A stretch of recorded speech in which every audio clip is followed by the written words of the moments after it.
بسم اللہ الرحمن الرحیم۔ سامعین و کرام، السلام علیکم ورحمۃ اللہ۔ مالک الملک یعنی سارے جہاں کا مالک۔ سامعین و کرام، اسماء حسنہ میں اللہ تبارک و تعالیٰ کے اس صفاتی نام کے اس صفاتی اسم مبارک کے جو علماء اکرام نے خواص، اس کی فضیلت اور اس کے لیے اس کے ورد کرنے کا جو وظیفہ بتا رکھا ہے، وہ آج میں آپ کو بتا رہا ہوں۔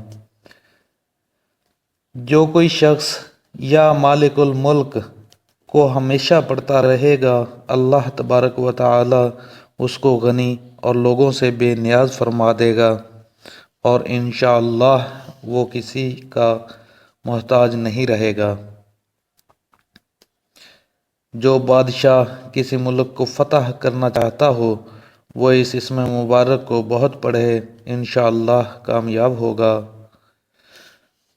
جو کوئی شخص یا مالک الملک یا ذوالجلال والاکرام بہت پڑھے گا، وہ اگر فقیر ہوگا تو غنی ہو جائے گا، مگر یہ اسم کمال جلال رکھتا ہے۔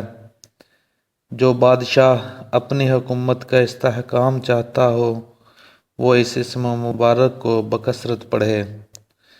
سامعین اکرام، اسی کے ساتھ اجازت چاہوں گا۔ السلام علیکم ورحمۃ اللہ۔